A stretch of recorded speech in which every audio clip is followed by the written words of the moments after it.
Hello అండి అందరికీ.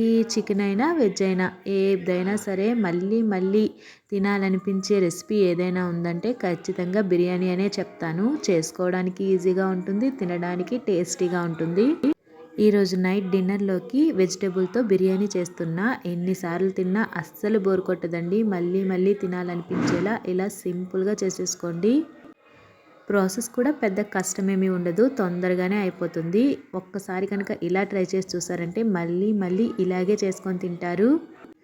చేయడానికి ఎక్కువ టైం లేనప్పుడు, లేదంటే పిల్లలకి మార్నింగ్ లంచ్ బాక్స్లోకి తొందరగా అయిపోవాలనుకున్నప్పుడు, ఇంటికి ఎవరైనా గెస్ట్స్ వచ్చినప్పుడు, ఎప్పుడైనా సరే ఇలా కనుక ట్రై చేసి చేశారంటే మళ్ళీ మళ్ళీ ఇలాగే చేసి తింటారు. ఖచ్చితంగా ఒక్కసారి ట్రై చేసి చూడండి. చాలా అంటే చాలా బాగుంటుంది.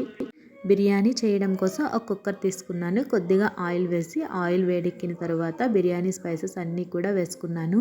వెజిటేబుల్ విషయానికి వస్తే మన దగ్గర ఏ వెజిటేబుల్స్ ఉంటే అవి తీసుకోవచ్చండి. నా దగ్గర అయితే క్యారెట్, బంగాళదుంప, బీట్రూట్, మిల్ మేకరు ఉన్నాయి. అలాగే టమాటా, ఆనియన్ కూడా యాడ్ చేసుకున్నాను. ముందైతే ఆయిల్లో ఆనియన్స్ వేసుకొని పచ్చిమిర్చి కూడా వేసుకొని బాగా ఫ్రై చేసుకోవాలి. ఆనియన్స్ బాగా ఫ్రై అయిన తర్వాత అల్లం వెల్లుల్లి పేస్ట్ వేసుకొని పచ్చివాసన పోయేంత వరకు బాగా ఫ్రై అవ్వనివ్వాలి. తర్వాత మనం కట్ చేసి పెట్టుకున్న వెజిటేబుల్ ముక్కలన్నిటినీ కూడా వేసుకొని కొద్దిసేపు అలా ఉడికించుకోవాలన్నమాట. అన్నీ కూడా బాగా బాయిల్ అవ్వడం స్టార్ట్ అయినప్పుడు మన టేస్ట్కి సరిపడా ఉప్పుని యాడ్ చేసుకోవాలి. బిర్యానీలో పసుపు అయితే యాడ్ చేయకూడదండి, వేస్తే కలర్ అయితే మనకి చేంజ్ అయిపోతుంది.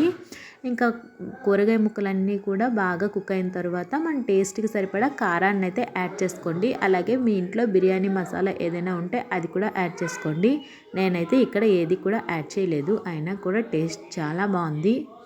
ఇంకా వెజిటేబుల్ ముక్కలన్నీ కూడా కుక్ అయిపోయిన తర్వాత మన రైస్ తీసుకున్న క్వాంటిటీకి సరిపడా వాటర్ని అయితే యాడ్ చేసుకోవాలి. నేనైతే ఇక్కడ ఇంట్లో వండే నార్మల్ రైస్తోనే చేస్తున్నాను కాబట్టి ఒక గ్లాస్కి 2 గ్లాస్ వరకు వాటర్ తీసుకున్నానండి. ఇక్కడ 1.5 గ్లాస్ వరకు రైస్ అయితే యాడ్ చేశాను.